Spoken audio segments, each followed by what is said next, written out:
Hey, Tijmen, how's it going? Good, how are you? You joined me here in Fort Collins, Colorado at Pedersen or Pedersen? I should probably ask them how to say that. Volvo. We're at the Volvo dealership because we're test driving the Cadillac Vistiq. And I wanted to bring the new 3-row electric Cadillac Vistiq, which is about $80,000, goes to, roughly 100 grand, over to its pretty much on paper, one of the direct competitors, the Volvo EX90. Both of these are pretty much brand new 3-row electric SUVs in the same pricing and size category. And I thought it'd be pretty fun just to get them side by side, take everyone on a full tour of each. And I've also had the pleasure to drive each vehicle, so I can talk about my impressions of driving the EX90 and the Vistiq in this video as well. So join us for just a quick little walk around, a little comparison visit here at the Volvo dealer in Fort Collins while we look at EX90 versus Vistiq.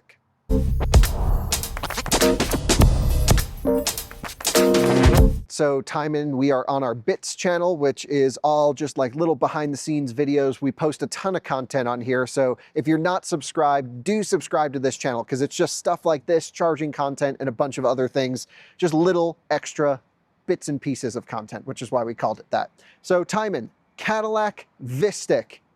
We have a full video on Out of Spec Reviews reviewing this vehicle. And it is Cadillac's 3-row electric luxury SUV, except it's not the only, because they also have the Escalade IQ, which is big boy, an extra 50 grand on top of this thing, major big battery and stuff. And that's just overkill. What do you think? No, not in America, but everywhere else, yes. Oh my goodness, Grok is spying on me. So speaking of, I've got the EX90 over here, dude. And this is a car we have videos on our Out of Spec Reviews channel already. This just looks the part. It's classy, it's Volvo's 3-row, and it's really XC90 electric in a sense, but it's a bespoke battery electric platform on the ground up, from the ground up, shared with Polestar 3. I think it looks amazing. I saw one on the road the other day. I was just like, damn, this is such a cool car. And we will have one coming to the channel soon that we're gonna run through the range test, charging test, and all that stuff. Because this has some really cool, interesting features from a charging perspective that we haven't seen from really many cars in the US. I'll get into that later on. But initially, if we come around the back, just styling-wise, these two vehicles, as they sit, are spec'd within $2,000 of each other, Tijmen. That's pretty impressive, being that they're completely different. Totally different vibes, built in Tennessee, Cadillac design and sort of American luxury, built in South Carolina, sort of Volvo luxury, Swedish minimalism, if you will. They're very similar though on the paper, but in person they have completely different vibes going down the road, wouldn't you say? Yeah, I think the back end of the Volvo looks way better than the Cadillac, but the front end of the Cadillac I think looks better than the Volvo. I would probably agree with that, actually. Should we, these are SUVs essentially, and while they can do some SUV stuff, they both tow around 5,000 pounds. Should we show the interior space on them? Okay, so let me pop open the rear trunks. Which is faster? I think Volvo was by maybe like a second or two. Okay, let's fold everything flat in this thing. So that's for the 3rd row. So can I not do the 2nd row from back here? Maybe not. Let's take a look in here. So they both start at just under $80,000, Tijmen. Does this not go? Hold on, wrong button. There we go. Let the headrest fold, boom. They both start at under $80,000, but both have some options on them. Like this one's 85 and this one's 83,000. And they all come with the same battery pack, so there's no optional battery equipment on the Volvo, but you can option a performance version of this car that does increase the power from like mid 400 horsepower to above. How do I do this one? Got a little lever to pull. Boom. Okay. That seems overly complicated. That was a little annoying. You can also spec either one with a bench or captain's chairs. This one is spec'd with the bench. Obviously, that one's captain's chairs. Yeah, I think captain chairs is better. Okay, so this has plenty of room. The one knock on the EX90, I gave it in my review too, Tijmen, is it's a bit narrow. Yeah, I mean, what is that, a 55-inch TV can fit, and that's about it. I don't know. I think you could fit maybe more in there, but it definitely feels a bit narrow. This has a bit of a wider stance to it, this Vistiq, more American style. I gotta move that front seat forwards here so I can get the second row down. So there we go. What do you think is bigger? On paper, the Vistiq is bigger. I think it is just bigger. Yeah. The back end opens way wider. Yep. And yeah, you said it's 6 inches longer, correct? Yeah, they're within like 5 or 6 inches in length, but the Vistiq overall is just a slightly larger proportional package. Right, and I think it's a bit taller too. And it's interesting that this is a bigger package, but with worse charging and worse battery capacity. So it's not that surprising. Okay, you're right. It's not that surprising. General Motors stuff doesn't charge well unless you get the big double stacker. But let's talk EX90 for a second. This is a 112 kilowatt hour battery pack with NACS support. Both vehicles have access to the Tesla supercharger network. And this will charge at, they claim 250 kilowatts. It will not do that on Tesla superchargers. It will charge at about 200, 210 kilowatts on superchargers because they're limited to 500 amps on Tesla equipment. This is a low voltage architecture. This is a low voltage architecture in the sense that they're both 400 volt battery pack capacities. This is 107 kilowatt hours usable. Cadillac claims 102 on this, Tijmen. Yeah, same as Blazer SS. Yeah, and Lyric and everything, but we all know GM always underreports their capacity, so they might actually have identical capacities, which we've always pulled like another 5% on top of what GM says out of their packs. And the Volvos, we haven't tested this yet. I'm imagining if they say 112 gross, 107 usable, it's got to be 107. Yep. I feel like they would be accurate. So that's the interesting thing here. The other side of it is in terms of power and performance, this is faster. This standard is 615 horsepower, right? What's the Volvo? 5 something in the performance trim and 4 something in the standard trim. And they weigh about the same, which is 6,300 pounds. That's right. So the Cadillac's kind of got it on the acceleration. Yeah, but then the Volvo, you were saying, drives way better than the Canyons. So Cadillac has figured out a great way to make it accelerate quickly, but then feel super heavy and lazy and slow and just not a performance machine in the corners or anything. Whereas the Volvo, we took them in canyons and the EX90 rips, dude. It's fun. And there's a performance toggle because this has a rear clutch disconnect to get a little bit more range. This actually uses a permanent magnet front motor and an induction rear motor. This is dual permanent magnet, so they actually clutch disconnect the rear motor under highway cruising and then reconnect. It's not great, it's not terrible, but it is just 2 different strategies. I almost prefer this from a drivetrain strategy over the Volvos. Just my impression. Let's run up to the front. I do want to like sit inside and give everyone a tour, but I also want to show what's going on up here. I'm going to pop the front trunk of the Vistiq. Oh, and no. I say front trunk because it's like they should have installed a front trunk, Tijmen, but they just didn't. Yeah, they kind of just said, never mind, we'll save the money. What is going on here? This is just crazy. So this is where you see the difference from the Lyric to the Vistiq. They just kind of tacked on this thin sheet metal to style it, which is fine. You know, no major issues doing that. Crash structure is still there, should be totally safe. Let's see what's under the hood of the EX90, because I kind of forgot, dude. I don't think I've ever seen underneath the Frunk. Yeah, it's a little rattly closing the doors on this thing, actually. Is there the latch down here? Yeah, this way. How do we? There we go. Oh, very slow gas strut, but there we go. At least there's something. Yeah, I don't know what why they should have put in this one as well. Absolutely, absolutely. This is what should be slapped in right here. Even if there's not that much room, just give people a little storage. You could still put in a charger. And charging cable, absolutely. And I just have to commend Volvo on this.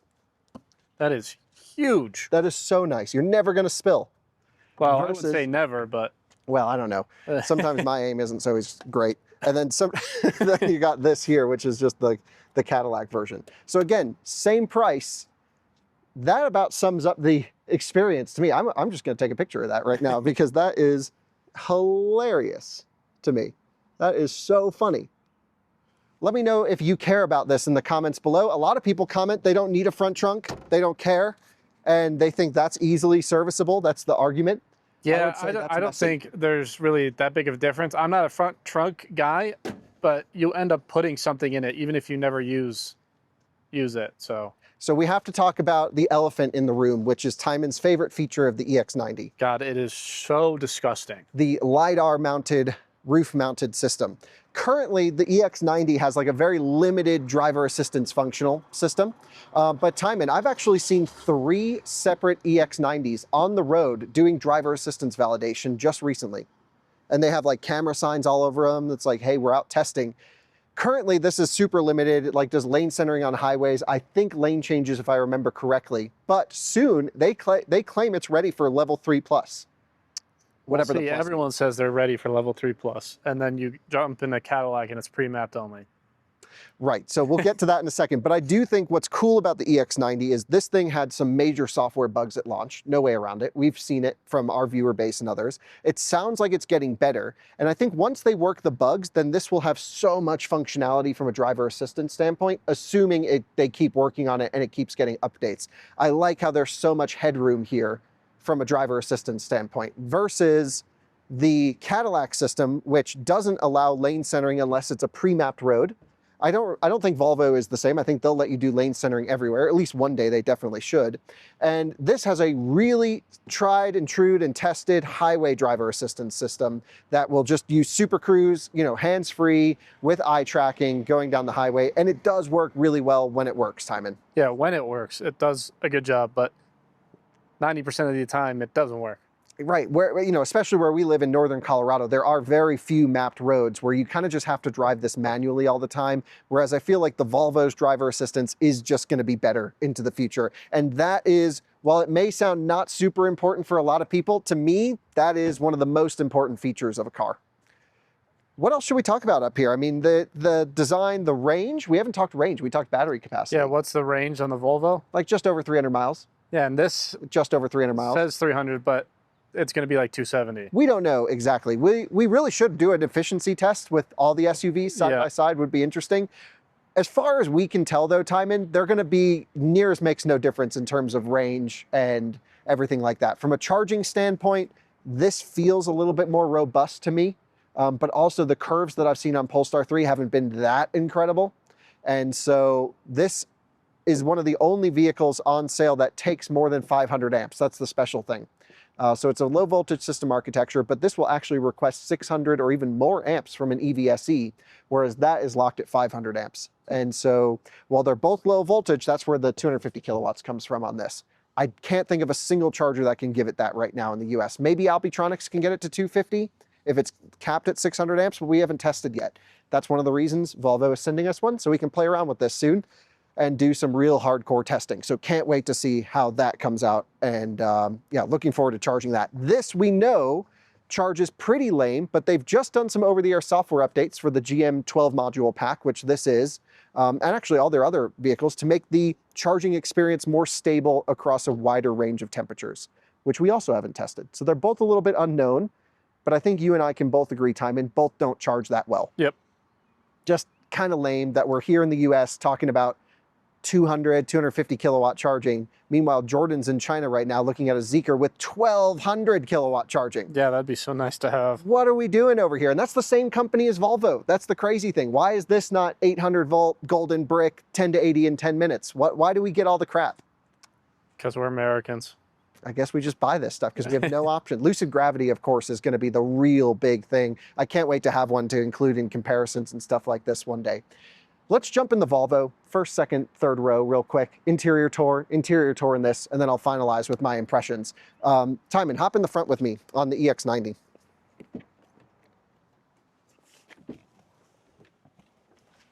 Okay, sitting inside of this, dude, I love it in here. It's airy, it's light, the materials are nice, the steering wheel's lovely and the right size, the seating position is amazing, sound system's amazing. No start button, that also doesn't, it's just in, drive, and go. Both are on that same thread. I do think this car's too narrow, and I also think that this is way too big of a space before it gets into the glass roof portion. Yep. But overall, this is just a great interior space with your wireless charging here. Terrible location. Yeah, it feels like it's just going to slide back. It does. You floor it and it's in the back of the car. But also, let me just show everyone the software here really quick. It has the same Google Maps built in that the other car does. And so, you know, same route planning capabilities, which both can do. I don't know if we're logged in, if it'll do it now, but I've shown it in another video. Las Vegas, they both do the same thing. They both have on-route battery preconditioning. This is just, yeah, there we go. Nice. But it's funny how this recommended 8 stops, and that recommended 4 stops. So while they have the same capability. Yeah, but this is also showing logic. like an hour less in charging time. So that's the thing. This is doing out of spec style. Yeah. And that was doing 45, 50-minute charges. So, you know, all tuning, all little differences, but I love all that. You've got plenty of different things in here where you can, you know, for example, select constant all-wheel drive, which I think is kind of annoying. You have to think to do that sometimes, but that's to keep the rear clutch disconnect basically locked in all the time. So you're running with both motors engaged at all times. Overall, love the interior in here. I have had, you know, a few little annoyances, like you have the same window switch for the front and rear, and you've got to hit a toggle. Oh yeah, that's terrible. That's stupid.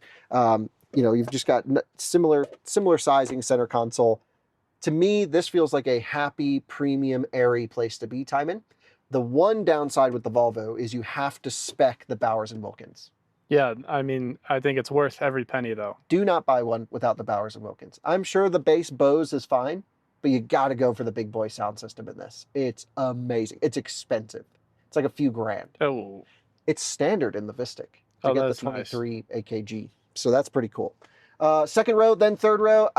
The seats are amazing. I can't get over how nice this car is. I just love EX90 vibe. One problem though, Tijmen, on both of these cars, no dog mode in either of them.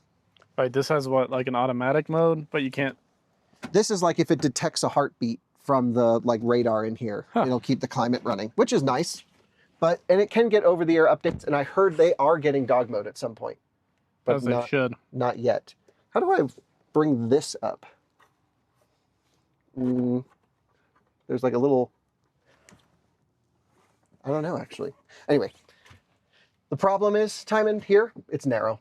Yeah, it seems quite small. I can tell you that instantly, and even from when I reviewed it with Jordan on the first drive, it's just feel a little bit cramped in here. Mm-hmm. And I think that's fine, especially if you live in like a tighter place with, you know, especially in Europe where you have smaller streets. I think it's like even like 4 inches less wide than that car, some plus or minus. But overall, like you do feel that on the interior, and I just wish they would just give me a couple more inches of width in here. Yeah, screen back here, you know, does the, you know, similar stuff to the Vistiq, which will show everyone temperature, heated seats, stuff like that. I've got this seat set to as far forward as I can go behind my seating position to see if I can fit in the third row. I doubt it. Yeah, this, from a packaging standpoint, what's crazy is the Lucid Gravity puts both of these to shame. Let's see if I can squeeze into the third row of this thing. So nice action, nice sliding action. That worked out pretty well. This comes up from this button here. Oh, I put up the other side. That goes pretty quick, Tijmen. Yeah. Let's do this one. Unlatches itself. Comes up. I can already see some impressions in the leather, which is, you know, kind of the problem with Polestar and Volvo interiors. They do mark up pretty easily.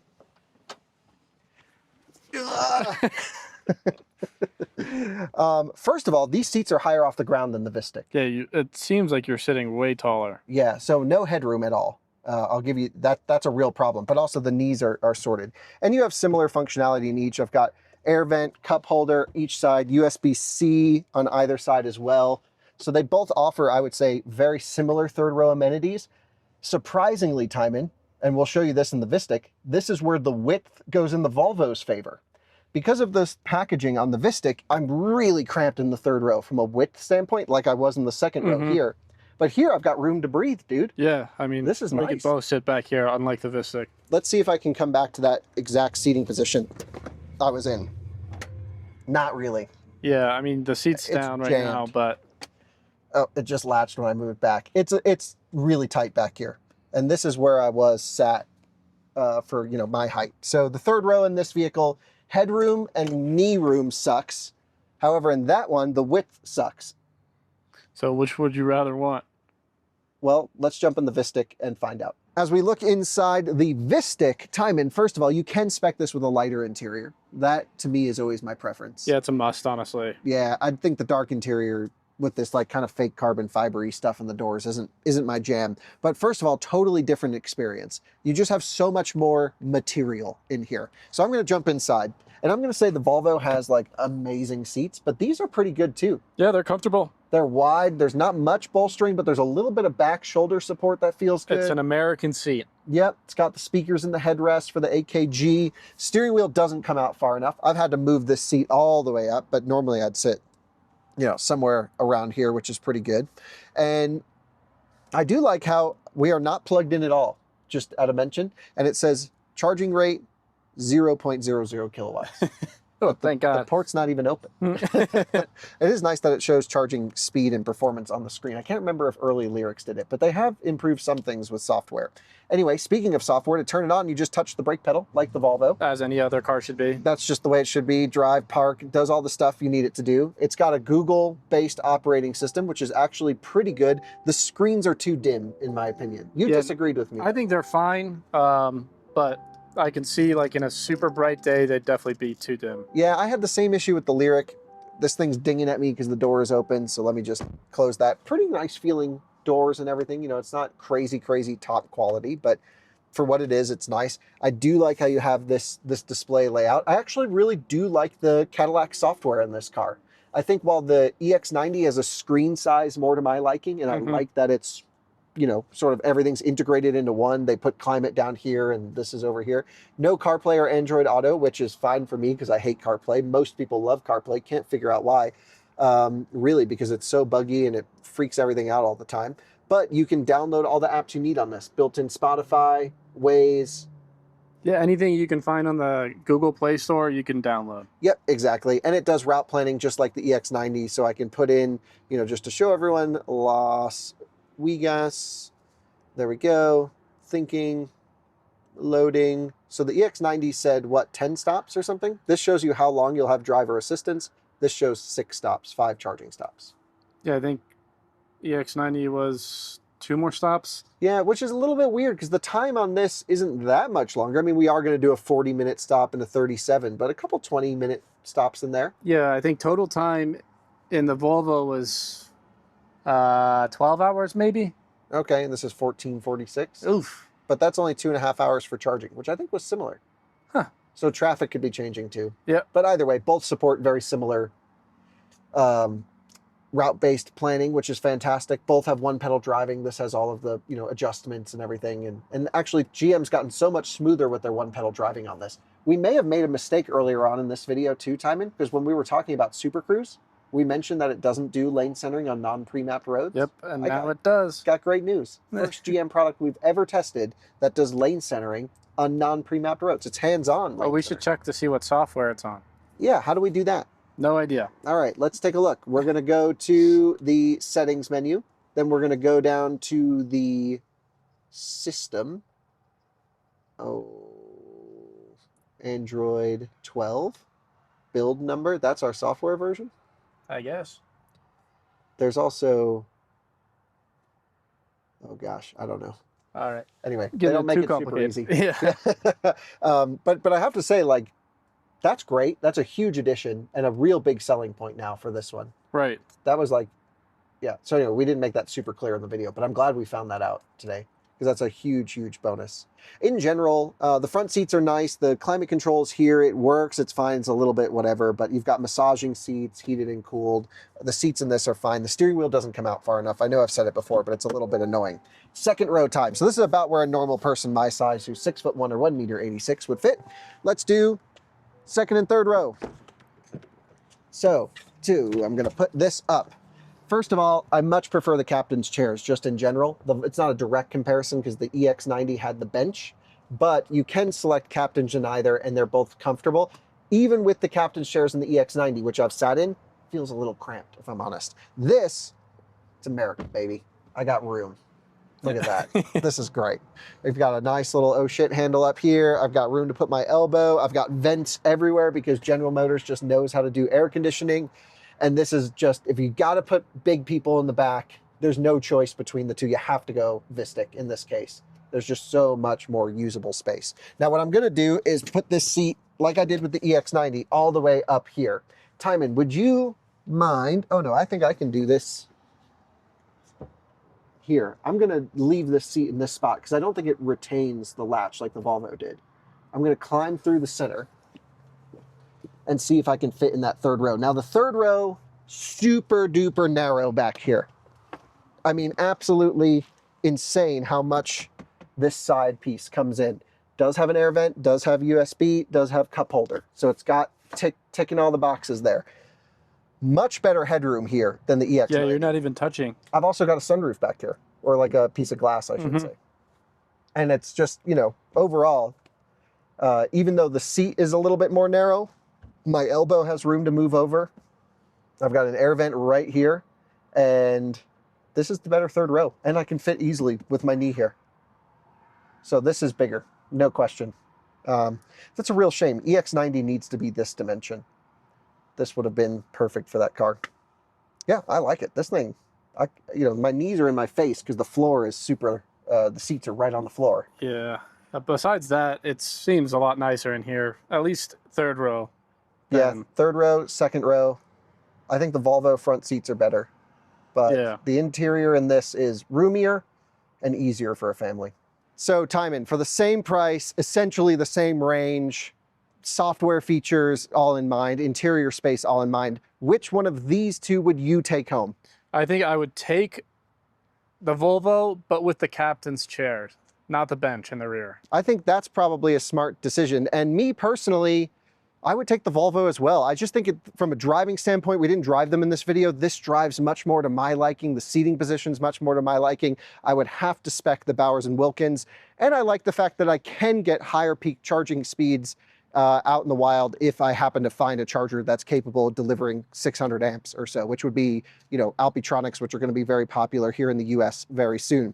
I think the Vistiq is a fantastic offering, and I do like the extra size and sort of roominess and Americanized luxury out of this thing. But I just think the Volvo is much more my style. It's much more modern, and for the same money, surprisingly feels more premium than the Cadillac. So with that said, EX90 is the choice between these two. Thanks so much for watching another Out of Spec Bits video. Let us know if you want to see more behind the scenes content at Out of Spec, and you can let us know by subscribing to this channel down below. See you in another one again soon. Bye-bye.